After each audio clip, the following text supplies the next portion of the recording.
Bonsoir et merci à vous tous d'être avec nous dans le programme du soir sur New World Info. Ce vendredi, nous commençons avec le décryptage de l'actualité. On va s'intéresser à la Tunisie ce soir, à la Tunisie où la révolution a 10 ans de révolution. Qu'est-ce qu'on peut en dire? C'est avec Mamadou Diouf. On va analyser ce sujet. Bonsoir Mamadou Diouf. Bonsoir Samuel. Alors que la Tunisie s'apprête donc à marquer les 10 ans de la chute de Ben Ali, le pays fait face à un chômage endémique encore aggravé par la crise sanitaire du coronavirus.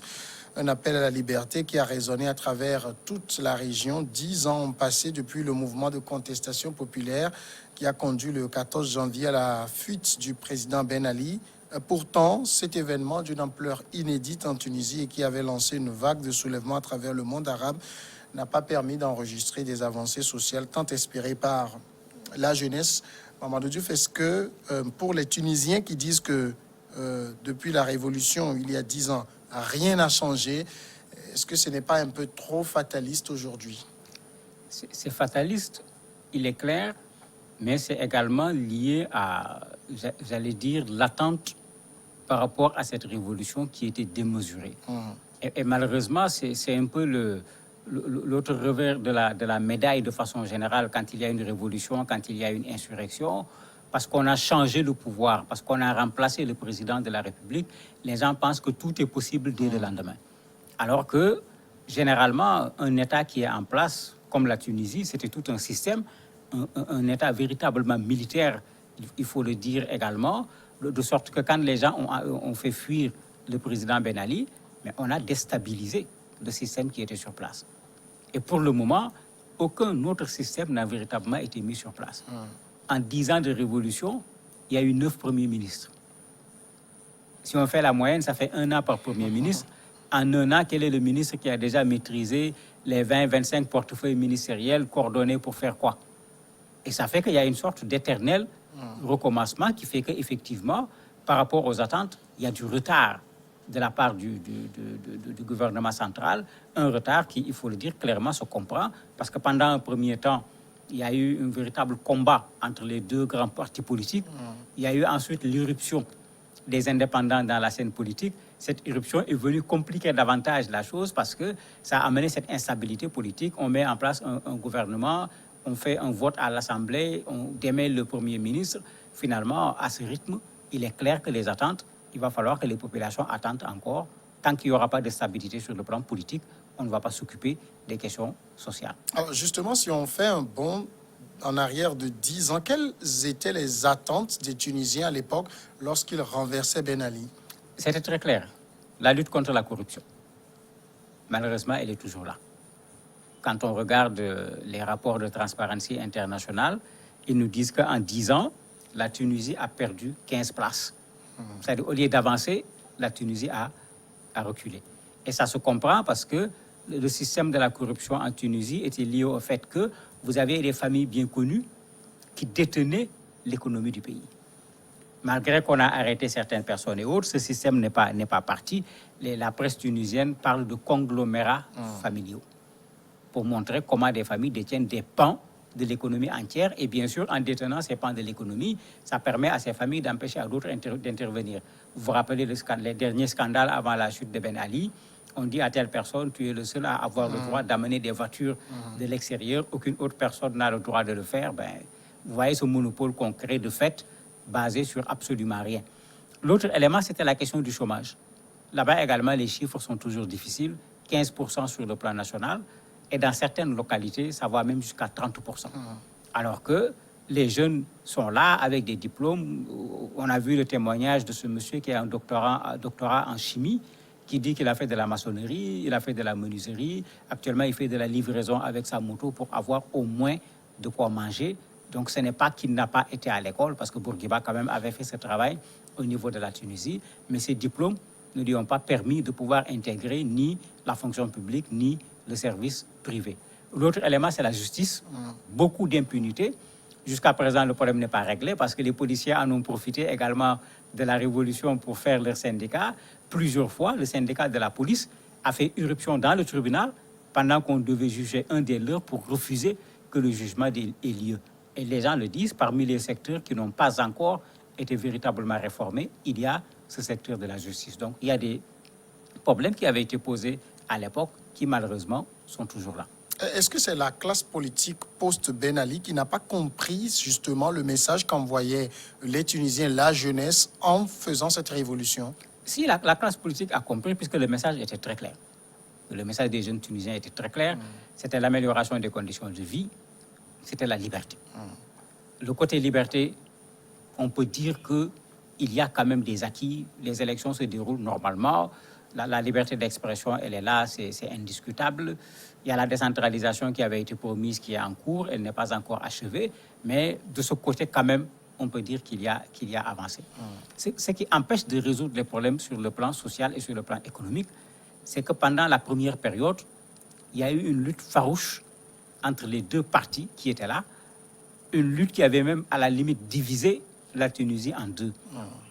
Mais les politiques étant les politiques, après les élections, les deux partis se sont mis ensemble pour gouverner la Tunisie. Il y a certes eu la stabilité sur le plan politique pendant cette période, mais on n'a pas vu véritablement des changements qui étaient attendus.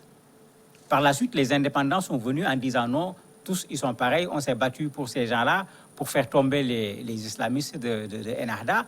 Nous tous, on s'est coalisés. Et voilà, ces gens pour lesquels on s'est battu sont allés maintenant s'allier avec Ennahda, alors que leur mot d'ordre, c'était de faire partir Ennahda. Les indépendants se sont mêlés à la chose et ils ont rendu encore beaucoup plus complexe la situation politique, puisqu'en Tunisie, on est dans un régime parlementaire.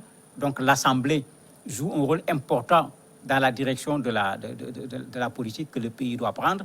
Et à l'Assemblée, il y a cette instabilité, puisque aucun parti n'a même pas la majorité simple. À chaque fois, il faut des combinaisons pour pouvoir avoir la majorité. Et dès qu'il y a des accords et qu'un parti se retire, on perd la majorité. Si on ne retrouve pas d'autres alliés, on est obligé encore de faire en sorte qu'un Premier ministre soit élu à nouveau.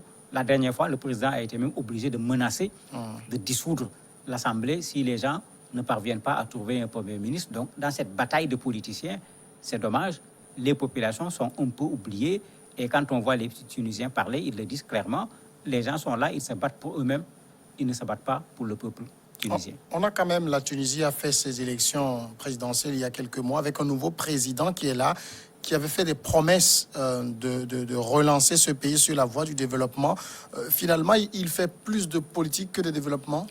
Le malheur, c'est que, puisqu'il est en face d'un régime parlementaire, les analystes avaient dit dès le départ que ce président va avoir des problèmes s'il ne cherche pas à avoir des partis de son côté, pour pouvoir avoir une force au niveau de l'exécutif, mais également avoir une force au niveau du législatif.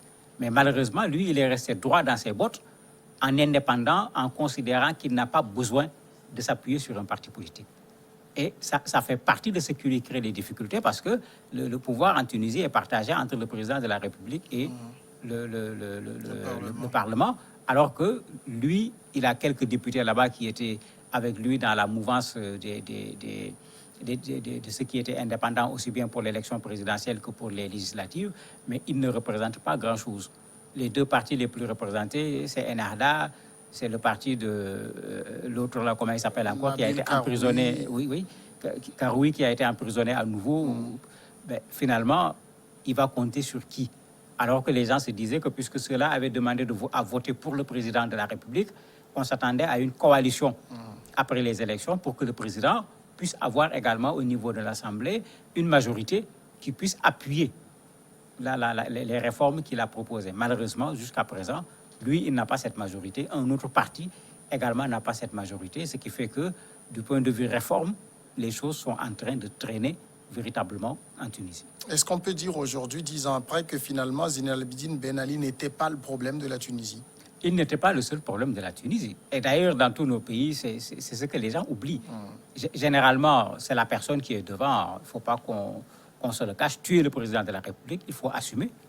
Tu es le responsable de ce qui se passe dans le pays.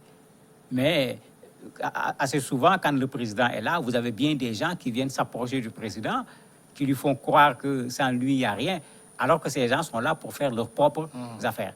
Quand le président part, mais ce système-là, les gens vont essayer, mordicus, de le maintenir, même s'ils vont faire changer la couleur, s'ils vont changer de stratégie, ces gens vont vouloir maintenir leurs avantages et leurs intérêts. Et en Tunisie, c'est ce qui se passe. Les familles qui détenaient l'économie, c'est les mêmes familles qui détiennent l'économie jusqu'à présent.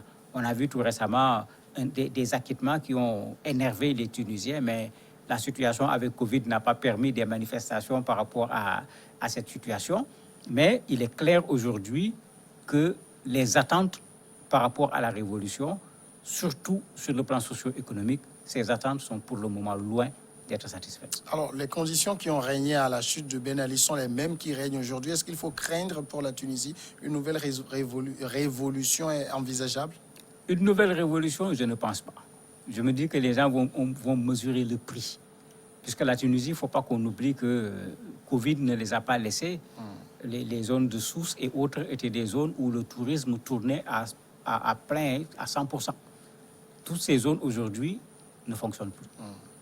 Ici, ajoute le fait qu'il y a eu des attentats dans ces mêmes zones qui avaient fait que les touristes s'étaient à un certain moment éloignés. La Tunisie avait refait un travail pour que les touristes reviennent. Avec Covid, bien sûr, toutes ces zones qui employaient beaucoup de jeunes, toutes ces zones ne fonctionnent pratiquement pas aujourd'hui.